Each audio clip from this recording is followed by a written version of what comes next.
And I think the big question is whether it's going to be 2 years or 3 years. He did 2 years, got a player option for next year.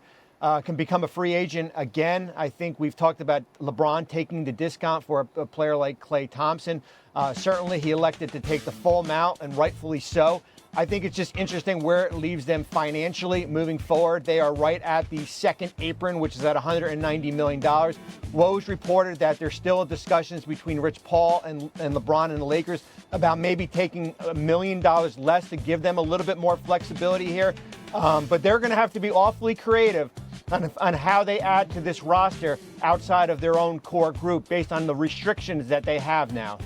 That $1 million, though, does really make a difference. I know fans probably hear that and say, what's $1 million? But because they are basically right at the second apron, if you take $1 million off his salary, all of a sudden you could put multiple players together to make trades. You could then do that with draft picks and maybe go get an impact player or two during the season. So that is an interesting thing that Adrian has reported, and it could potentially impact the Lakers' ability to add to this roster, which as of now is not good enough to make much of an impact in the West. But at 40 years old, this franchise still revolves around LeBron James. As much as he has talked about passing the torch and Anthony Davis becoming that piece, as much as they've talked about finding another star to come in and take some of the pressure and some of the load off LeBron James, we all know it still orbits around this man. And he's still a highly productive player, 25, 7, and 8, 50% shooting, 40 from 3.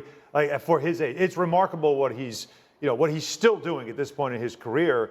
But what he used to be able to do is carry a roster like this and still be a championship contender. The question is, can he continue to do it at the age of 40? Played over 70 games for the first time in 6 years this past season. So it's a lot still rides on the shoulders of LeBron James with this franchise. Bobby? Yeah, one more thing regarding the apron restriction that we didn't talk about here. Here's one of the rules that impacts certainly the Lakers and teams like Boston. If the Lakers finish the 2024-25 season over the second apron, their 2032 first-round pick now becomes frozen.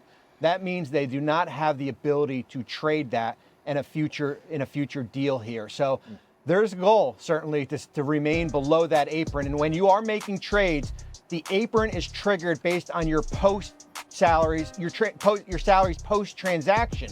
So you could technically be over the apron, move 2 players, and if that puts you under this 192nd apron, you're still allowed to do that. Yeah, interesting. The Lakers still looking to add pieces to improve the roster, but one they weren't able to secure was Klay Thompson, who instead signed with the Dallas Mavericks. His father, Michael Thompson, had this to say about that decision. Not feeling too much in a congratulatory mood right now, because, obviously it's Klay's decision. It's his life. He's a grown man, 34 years of age, just like we were 34 at one time. Scal, Frank, and our father used to give us advice, and, we would go choose our own path, and that's fine. That's what life is supposed to be about. But I'm really disappointed. I was hoping, as you can assess, that he would be a Laker, and it was close. It came down to the Lakers and the Mavs, but the Mavs won out. But you know me, I was hoping and praying he'd finish his career with the Lakers.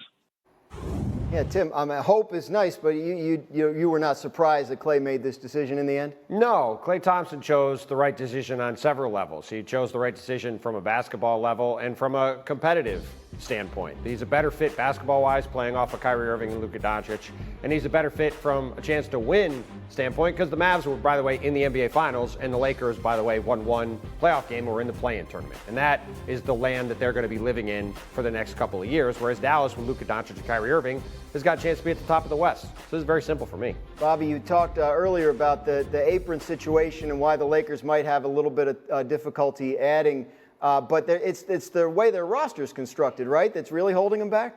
Well, yeah, the apron didn't impact how Dallas added Klay Thompson and Najee Marshall, and then they moved off Tim Hardaway Jr.'s money here. So I think there's ways around. You certainly talk to teams, and that's the topic right now. But there are ways around the apron here. If you have certainly a deep roster, you can't really be top heavy in contracts, having 3 max players. But the key is having all your draft equity. If you can build out your bench with your draft picks and not be what a team like Phoenix is right now, Boston is a great example. Boston has all their draft picks except for one. They can keep on replenishing it. The same with Oklahoma City. The roster in Oklahoma City is going to get awfully expensive in the next 3 years.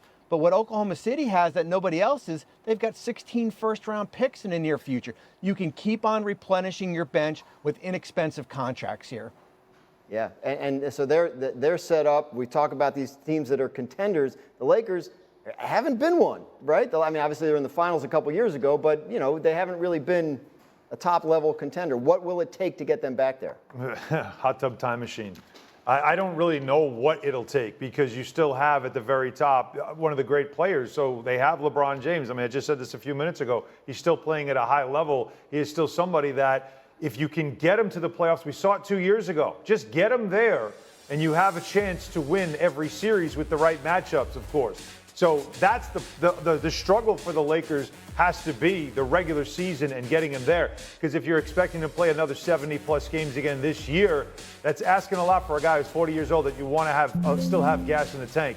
What was the stat that you said about their 5 when they did play together? Yeah, their record was at 18-6 or something like that. 6. That's also another 6. part of this problem for the Lakers is how can they be better than they were last year?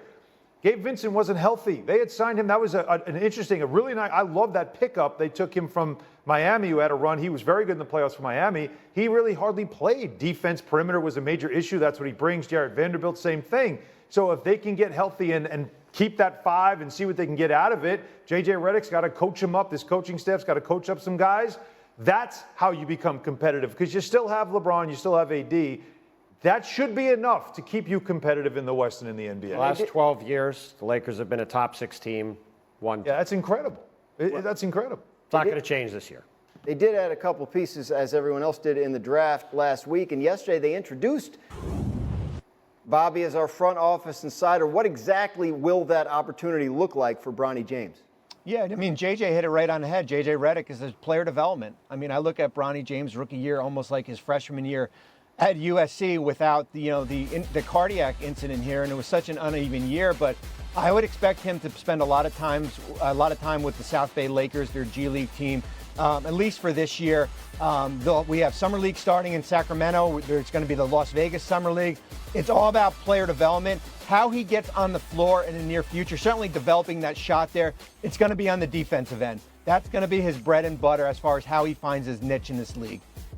Yeah, Alan, I know I want to ask you about something Bronny said in his comments there about the comments he's heard about people thinking maybe he doesn't deserve this. He only got picked because he's LeBron's kid. What do you make of all that? Yeah, it shows great maturity, and an understanding of what he knows he's facing. And I love the fact that he's not trying to run away from it or pretend like he doesn't see it.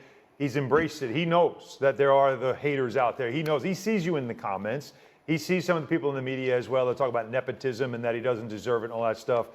Well, like it or not, this happens in every walk of life and every business. And as a dad, I don't even blame LeBron James. If you can control a situation for your son or daughter to help set them up for their success and follow a dream, you're going to do whatever it takes to help them do that. Now, with that in mind, you heard JJ say that he is case one, right? That he is somebody that has a foundation. You certainly, with every athlete, whether you're going to be recruited by a college, the coaches always want to meet the parents. They want to see the parents. They want to know about the parents' pedigree. Why? Because the apple doesn't fall far from the tree, usually. You always see the parents and you understand what the kid's going to be. Well, look at LeBron James. Look at Savannah. Look at the family that he has come from. What you know is he's going to be ready for all of this because he's grown up in it. And I think that's why they're going to invest in him. Because why not? It could turn into something special. And if it doesn't, it's just the 55th pick in a second round of a draft that wasn't supposed to be that good anyway. Well, and look, a 55th pick of the draft is typically going to spend the entire year in the G League, right? And I think that's what we should expect. When J.J. Redick talks about player development, last year Jordan Walsh was the 38th pick by the Celtics. He was a 19-year-old second-round pick. He played 45 minutes in the NBA over the first 80 games of the season. That's what I think it's reasonable to expect from Bronny James, is to spend the year playing for the South Bay Lakers, getting a lot of experience, working on his game, getting better, and trying to develop into an NBA player. Because right now, he is not one, and that's okay because he's the 55th pick in the draft, and that's what it's supposed to be. I just want people to just lay off the kid, right? Just lay off the kid. I mean, he's chasing a dream. It's going to take time. It should not be about him. And everything he's saying is exactly what he should say. Yeah. He's showing great maturity. The only thing to do right now for him personally. Russell Wilson has to understand he has to take care of the football, play within the confines of the offense, make the throws when they're there, and he'll be okay. But right now, he is playing for his career, especially as a starter. The reason he's not in Denver anymore, Harry, is because he didn't do any of that stuff you just said in Denver. Yep. Kevin, which Steelers quarterback gives them the best chance to win this year? It's Russell Wilson. I have very few rules in life, but if a team takes an $85 million cap hit to get rid of you, yes, it's the last chance saloon for you. But if I had to build a charitable case for Russell Wilson, I can do that. He was 7th in the NFL in play action passing last year, which Arthur Smith is obviously going to want to do. The league has given their evaluation on these two quarterbacks. I'm kind of tiptoeing through this like a ballerina a little bit because the answer is nobody. But I think in general, there's a pathway here. Under center, run the ball. Russell Wilson can salvage his career. Kevin, as a ballerina, is an image that I will not be able to get out of my head the rest of the day. So let's move along. Mike Tanneman.